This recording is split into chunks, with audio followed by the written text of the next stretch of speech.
Live from downtown Detroit, Local 4 News at 5 starts now. Heartbreak in Manchester. Thousands gather to mourn the victims of last night's bombing as the identity of the man who carried out the attack is revealed. Jason? 2 young children left in a hot car in this parking lot. The window was cracked about this much. We'll update their condition and tell you how long they were stuck in that car. And a downriver woman's life torn apart. You didn't have to take my little boy. Her heartbreak tonight after losing both her mother and young son in a murder-suicide.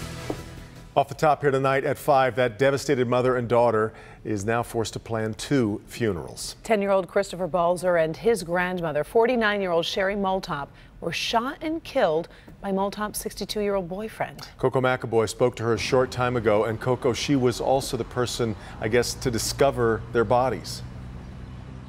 Yes, Devin and Karen, it's just hard to fathom what Wendy Moltop is going through because she found the bodies of her 10-year-old son, Christopher, and her mother, Sherry Moltop, at this apartment complex last night. She is hurt, broken, and in disbelief.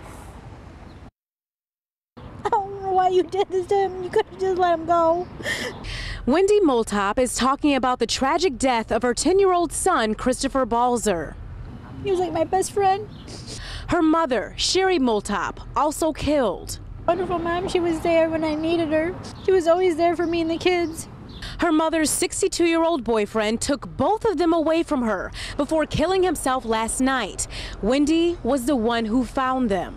The stuff that I had to see was just gross.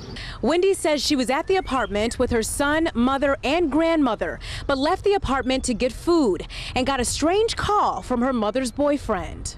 Oh, I hit the wrong number. I was like, what's the matter? Nothing. I'll see you when you get home. I said, okay. But when she returned, I heard the gunshots go off. She frantically tried opening the door. Then I heard another gunshot go off. When she got inside, she found her precious son shot and killed. And I ran to him and tried to save him, and I couldn't save him. It was already too late.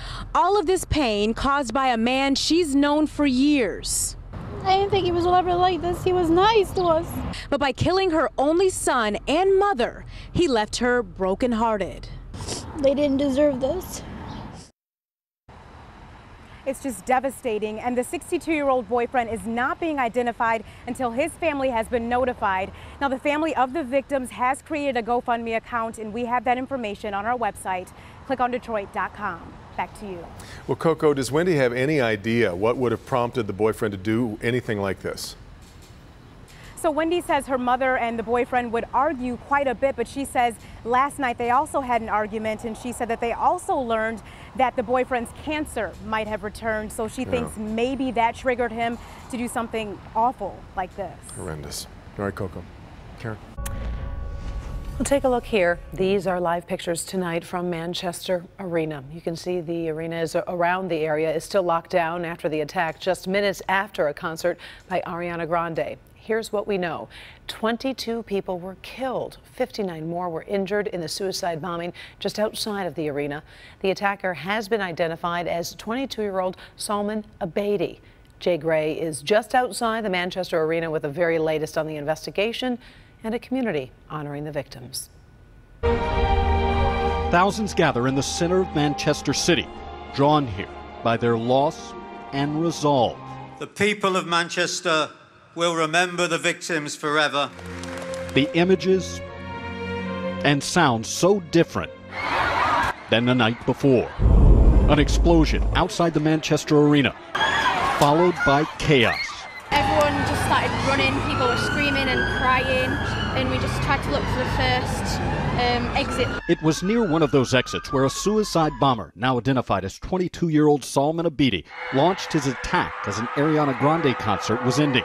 At least 22 people killed, more than 50 wounded. Among the victims, children, one as young as 8 years old. In the panic following the blast, parents scrambled to find their children. I need my daughter home. I need to know where she is. Investigators say Abedi was well known to British authorities, had a UK passport, and was of Libyan descent. Police have arrested a man who may have helped Abedi as the search for evidence and answers continues. Our priority is to continue to establish whether he was acting alone or working as part of a wider network. British Prime Minister Theresa May vowed police will bring to justice anyone responsible for what she called a callous terrorist attack. An attack that targeted some of the youngest people in our society with cold calculation. Kids who just minutes earlier had been dancing and singing, along with Grande, who responded to the blast on social media saying, "Broken from the bottom of my heart. I'm so sorry. I don't have words." Speechless, like so many, after the attack. Jay Gray, Local 4. I'm Kevin Dietz. A terror attack in Manchester, England has local law enforcement talking about protecting soft targets right here in Metro Detroit. The Defender's story is coming up. All right, Kevin. Haggerty Road in Livonia is back open after a concrete truck got tangled in some power lines. Police say just before 2 this afternoon, the truck ran into some wires and kept driving, which tore down a number of poles and caused a small brush fire. The driver has since been rescued, and happy to say the fire has been put out. A Detroit mother is now officially charged in the hit-and-run crash that killed her 6-month-old son. Detroit police say 40-year-old Latoya Powles was arraigned from her hospital bed today on multiple charges, including involuntary manslaughter. It's alleged that Powell was driving under the influence Thursday night with her 3 children when a driver ran a stop sign and T-boned their minivan. Developing right now, the Department of Justice is suing Fiat Chrysler, saying the company used software to cheat emissions tests. Let's bring in business editor Rob Maloney. And Rod, it sounds awfully familiar to what's happened with Volkswagen. Well, interesting you say that, because in the lawsuit here, that's what the feds are saying exactly happened, although Fiat Chrysler is saying adamantly that that is not the case. Now, they've been in negotiations of this for weeks. In fact, Chrysler today put in a bid to try and put in a patch in its computers so that it could end this. It wasn't enough for the feds. So let's talk about what it is that we see here. First off, it's 104,000 3.0-liter EcoDiesel V6 engines. They're 2014 to 2016 year model Ram 1500 pickups, Jeep Grand Cherokees. The FCA diesel suit says that they installed defeat devices in them, the feds say, and the requested fine is, get this, $4.6 billion. It's a civil lawsuit. We'll see how that comes out. In the meantime, Chrysler did put out a statement today saying that FCSA US is currently reviewing the complaint. Disappointed that the DOJ has chosen to file the lawsuit. The company intends to defend itself vigorously, and this is one of those, Devons, we'll be talking about in the weeks and months to come. Reporting live downtown, Rod Maloney, Local 4. No doubt about it. All right, Rod. Now to some scary moments today in Northwest Detroit after people spotted some young children left unattended in a car. Definitely a scary scene. It happened this afternoon at the Northwest Activity Center on Myers, and with temperatures in the 70s and the sun shining, a situation like that can quickly become dangerous. Jason Colthorpe joins us now live tonight, and Jason, I understand those children were taken to the hospital. They were, Karen, and the good news is mainly for precautions, but it was right after they were found in a car parked right where I'm standing, and police say they were left unattended in that car for about 15 minutes. It could have been a lot longer, and it may seem like a short while, but 15 minutes, these little girls were clearly in danger. It was just past noon. The sun was shining and temperatures starting to soar. In this car, 2 girls, a toddler and an infant, were left unattended until an employee spotted them, clearly in distress. I seen 2 little girls in the car. The window was cracked about this much. And then one was coughing real bad, and the other little girl was just like she needed something to drink. Police say the woman being patted down here was babysitting the kids and is not their mother. She went into Michigan Works and tells police she wasn't allowed to bring the kids inside. But employees say that's only partially true. She was in there for a nice little minute, and just to have those kids out here while you in there doing whatever you got to do, like, you could have brought them in and asked somebody to look out for them. You know, like, that's why we at the front desk. The woman was taken away by police and the kids in an ambulance. The whole thing very upsetting, especially to other parents, knowing what could have happened. I am a mom, and it kind of like made me a little angry, and it kind of made me sad because, like, kids don't ask to be here, and you just leave the kids out in the car like they're some type of animal or something. Now, the woman who had the children is believed to be a relative. No word on any charges yet in this, and also the kid's condition hasn't been released by police, but again, everybody thinks they're going to be fine, and a big thumbs up to the staff here that noticed this and got attention for these little girls before that 15 minutes turned into 30 or 45 or disaster. Reporting live in Detroit, Jason Colthorpe, Local 4. Exactly. All right, Jason. Well, the last pieces of steel have officially been placed on top of the Little Caesars World headquarters here in downtown Detroit. Kind of exciting to see it transform. This morning, Chris Ilitch joined with the president of Little Caesars for the topping out ceremony, which celebrates a huge milestone in the building's construction. The 9-story building will be located at Woodward and Columbia in the heart of the District Detroit and is expected to officially open in 2018. With mascot riding all the way to the top. Yeah, really cool. What a great moment. A critical piece of video could hold the key in the trial of an MSP officer who was killed. New tonight, what the jury was shown a short time ago that was recorded in the moments right after that deadly crash. Also, a dangerous situation unfolding inside a high school in Muskegon. New here at 5, what caused 20 students to be rushed to the hospital. Ben? Devin, severe clear today, but we're getting prepared for the roughest stuff. Come out and see us at Meyer for our Severe Weather Radio Day and get your radio like Robert here. We'll have more in your forecast coming up. Today, Motown goes MOGO. What is MOGO, you ask? It's easy. I'll explain.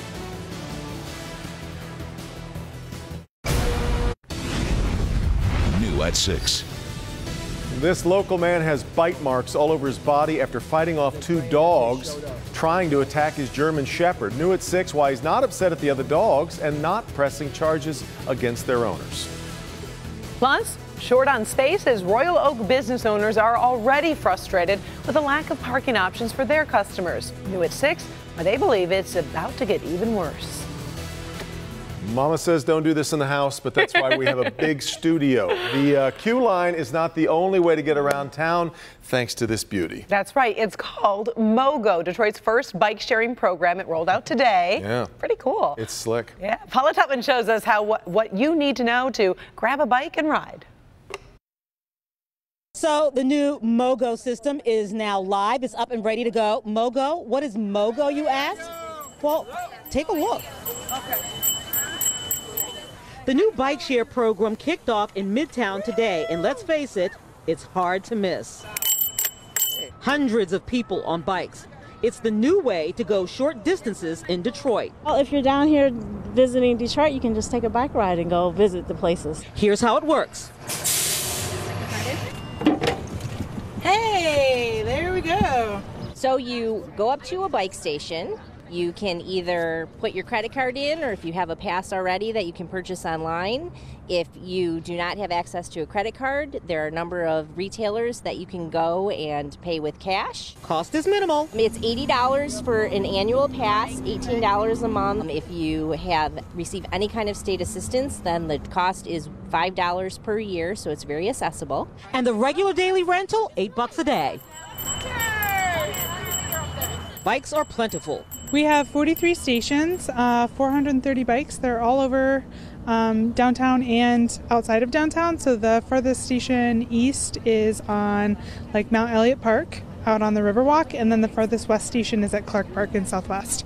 Now there are other bike share programs in the city. This is the most recent. I can leave my car in the garage when I come in, then I can commute back and forth from side to side, up and down, all over the downtown area, getting work done and burning a few calories. Where's your helmet? I'll have it for you next time, Paul, I promise you. Each bike is equipped with a GPS tracking device, and so the MOGO people know where every single bike is at all times. And now when you say, do you MOGO? You know. Okay, so here's probably the most important piece of information. I know that Michigan is a no helmet state, but bring your own helmet. Please bring your own helmet. Paula Tutman, Local 4. All right, that is so cool. It's been a long time in the making, and they look great. The bikes look terrific, and really, it's going to. You've been in cities where they have them before. Like Chicago has and I've used that. A lot of European cities have them, and they just become so ubiquitous. It's a great way to get around. And with 43 stations, you've got possibilities, and the name. Yeah, pretty good. Pretty great. Yeah, great day, and a great day to be out riding them. Isn't that right? That's right. Ben joins us now with what we can expect of people will be bike riding this evening. Hey, Ben. Hey guys, yeah, most of us are going to stay dry. There are a couple spots where we may be seeing some showers, and we'll discuss that here in a moment. We're live at Meijer here in Warren for our second severe weather radio alert day of the season, and we will discuss more on that coming up here in a few minutes. Let's get you right to the temperatures, which turned out to be fantastic today. Upper 60s to low 70s is where we're at right now. You can see some of the cooler numbers there in Howell and Flint where we're at 65, but places further off to the east in the low 70s, 72 at Metro, 73 at City Airport. The rain has been mostly out up to the west part of the state, and you can see down to the south there's a little bit more of an intense shower across parts of Lenawee County. So there's still a chance, especially in our west and south zones, that we could be hit with a sprinkle here as we get through the evening hours. But most of us are going to be dry, and anything that does show up should be drying out pretty quickly as we head towards sunset. Overnight, though, we will be dry with mostly cloudy skies. A dry start on Wednesday, but once we get into the afternoon commute, rain starts to return, and may hear a rumble of thunder with that. Thursday, those showers are going to continue as well. So that 36-hour period from Wednesday night through the day on Thursday could end up with an inch of rain in spots, but we will dry out for Friday, so at least we'll get a dry start to the extended holiday weekend. Temperatures tonight down to the 50s for overnight lows, and again, after any of these evening showers west of the city, we should be dry. High temperatures tomorrow will be in the 70s, very similar to what we had today. Rain chances will be better, more area wide as we get into the second half of Wednesday. 7-day forecast extending into the weekend and beyond brings us into the mid 70s for the holiday weekend, but again, chances of rain Saturday, Sunday, Monday. It is going to be unsettled. Neither of those days are going to be washouts, but we are going to see at least chances of rain Saturday through the holiday on Monday. So we're at the Meijer in Warren, and this is our second severe weather radio alert campaign day for the season. Bruce Jones with Midland Radio is programming one of these radios. Bruce, again, as technology advances, this is still the best way to stay safe. It is. It's a direct broadcast from the National Weather Service office, so there's nothing closer to having an actual meteorologist in your home, unless you turn on Channel 4 and I can run a side hustle on that, I guess. But now, when folks go to bed at night, this is really good peace of mind to let them get a good night's sleep even when there's a severe weather threat. That's right. And if you've ever been through a tornado before, you know it's a life-changing experience, and you never, ever forget it. And so anytime there's a rumble of thunder, the sky gets dark, the winds pick up, you kind of wonder, oh my gosh, is it going to be another one of those? Well, if you have a NOAA weather radio and it's 2 o'clock in the morning, if it's just a rumble of thunder and this does not go off, you're probably A-OK. You can go back to sleep. It's peace of mind is what it is. Yeah. And you don't have to worry about the stuff that's not worth worrying about. That's right, because, you know, most thunderstorms bring us life-giving rain, right? That's true. We've had plenty of that this season. More than enough, yeah. Bruce, thank you very much. Come on out and see us. We're at the Meijer here in Warren. We'll be out here until 6:30 tonight. Get you a discount on the radio, free batteries, and programming for your county as well. Guys, back to you. Really Very cool. good event. As he told us, she has more than 40,000 radios we've parted with since we started this program. It's amazing. Yeah. Thank you very much, Ben, and we'll send it over to Dr. McGeorge. You've heard about laundry pods and button batteries, but that's just the start of everyday items that pose a hazard for your kids. I'll show you some surprising things that kill and injure children each year. But first, a hazmat situation sends 20 Michigan high school students to the hospital. Next. CNN. Across Michigan tonight, stories from Bay County and the state capitol in Lansing. Let's start this swing of the state, though on the west side in Muskegon. That's where hazmat teams were called to Muskegon Catholic Central after an irritant leak sent some students and staff to the hospital with breathing problems. Approximately 450 people were in the building at the time. Fewer than 20 students and staff had to be taken with breathing, coughing, and tightness in their chest issues. The building was evacuated. Classes were canceled for the day. No signs of any critical injuries from the leak as they continue to investigate. A Bay County Sheriff's deputy's been sentenced to 1 month in jail for firing a gun inside a school. Prosecutors say veteran deputy Adam Brown, who was the service officer at Bay City Western High School, was testing a robotics force machine on a pistol when it fired. The bullet went through a wall, ricocheted and grazed a teacher who was not hurt. Brown allegedly tried to cover up the incident and pled no contest to tampering with evidence. Moving now to Lansing, the Michigan Senate okays a recount fee hike if the election is not close. The fee would double if a losing candidate is down by more than 5 percentage points. Legislation that was approved today in response to Green Party presidential candidate Jill Stein's recount bid. You recall from last fall, Stein sought the recount despite the fact that she had won only 1% of the vote. The bill would increase the fee from $125 per district to $250. New at 5:30. Today on Capitol Hill, more revelations in the ongoing Russia investigation. I'm Blaine Alexander with the very latest. Determined to survive, a man falls off a cliff, breaking bones, including both arms. What he did for 4 days to get help. You'll recall the case of the state police officer dragged to his death. Well, today in court, the man who was behind the wheel that day said some startling things. We'll have his testimony. Now, Boston's live from downtown Detroit. Local 4 News at 5:30 starts now. It's the video that could send the trial in the death of MST trooper Chad Wolf in a whole new direction. And today, the jury saw all of it. Trial day 2 in the death of Michigan State trooper Chad Wolf. The officer killed while dragged behind a trailer on Dixie Highway in Oakland County in August of 2015. It was an important day of testimony with police video shown to the jury. Local 4's Rob Maloney is monitoring the trial for us and tells us about the defendant's really startling words. So, Rod, what is this all about? Well, it's about the police video of the defendant in the back of a scout car. Now, the charge here is reckless driving, death resulting, and also failing to stop in an accident, death resulting. But the defense is arguing that this was simply and sadly an accident. And so today we saw a lot of videotape, dash cam video, but also the video from the back of the cruiser where the defendant sat. 71-year-old Charles Warren drove his Volkswagen with a trailer behind it that fateful morning. After officers found Trooper Wolf at the I-75 rest area in Clarkston, Oakland County Sheriff's deputies put Warren in the back of a scout car and turned on the camera. His words are chilling. If I killed him, then you can kill me. He was coming to terms with the facts. If I did what I'm seeing there, I didn't know it.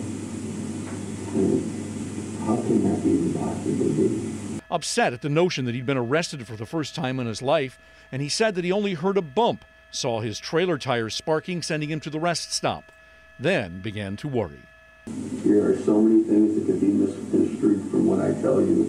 There's no point. I want it to come out the way it happened, not the way you think it happened. That's the defense's point. Warren is deeply sorry he caused, they say, an accident. If I killed a guy,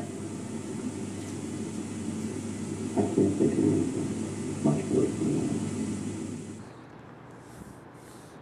Now, the prosecution continued pushing its case here, and I must tell you that it's a powerful thing to watch full-grown Michigan State police officers in uniform on the stand, tearing up, choking up as they remember the death of their friend. They are pushing the jury to go and essentially throw the book at Warren. The defense again saying this was merely an accident.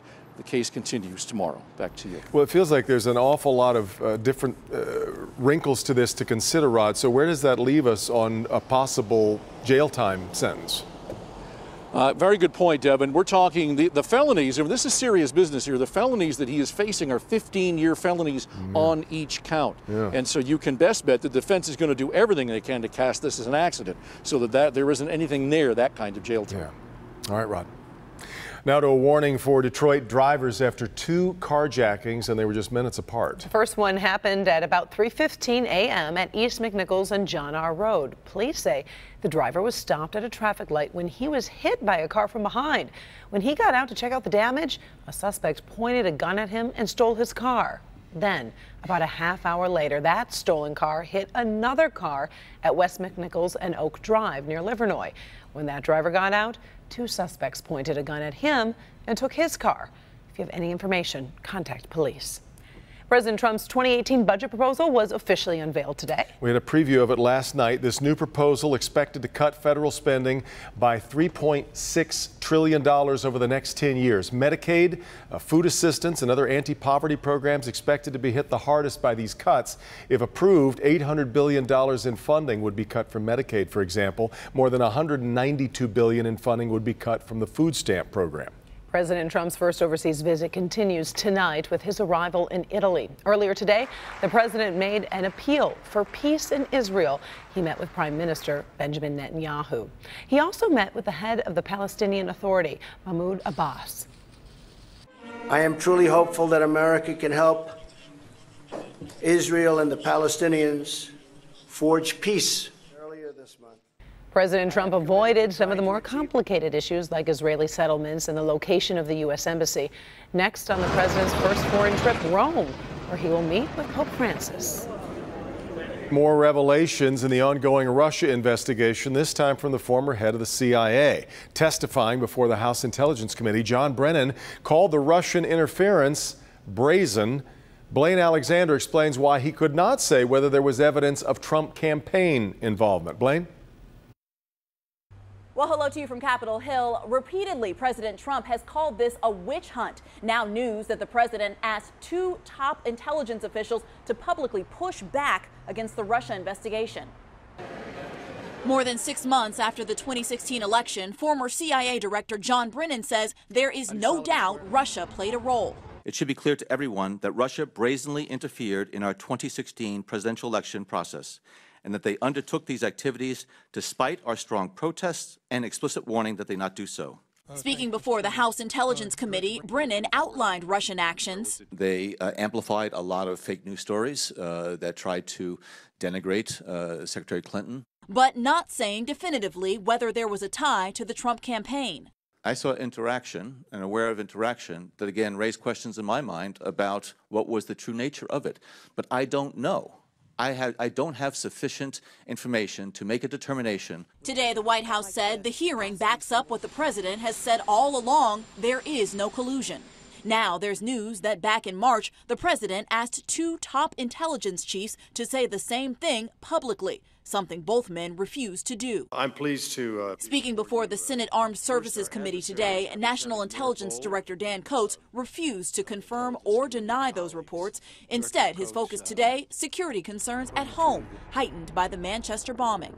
Homegrown violent extremist attacks, which are very hard to assess and detect. A top priority for Congress as lawmakers hold a moment of silence for victims of yet another terror attack. And when asked today whether Russia was rooting for Donald Trump or against Hillary Clinton, Brennan responded, both. In Washington, Blaine Alexander, Local 4. All right, thank you, Blaine. A man is dead after barricading himself in a home and firing at officers. Police were called to a home in Chelsea, Massachusetts Monday night after a report about a 38-year-old man threatening to kill his wife. A woman and her 10-year-old daughter at that house were evacuated at one point. While negotiators tried talking with the man, the home caught fire. The suspect was then found dead inside from a gunshot wound. It's unknown if it was self-inflicted. British actor Sir Roger Moore has died. Moore passed away in Switzerland after, as his family put it, a short but brave battle with cancer. That was in a statement that they posted to Twitter.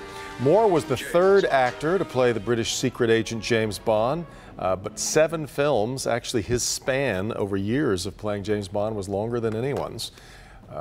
From after 1985's View to a Kill, though, then immersed himself into humanitarian causes, which led to him being knighted by Queen Elizabeth in 2003. Roger Moore was 89 years old. It was funny, he said all of his humanitarian work was so much better than his acting or an Oscar, no, you know.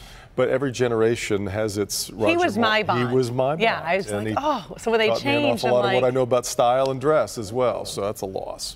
Astronauts made an emergency spacewalk to make urgent repairs to the International Space Station. Astronauts Peggy Whitson and Jack Fisher headed out to the vacuum of space to fix a failed relay box.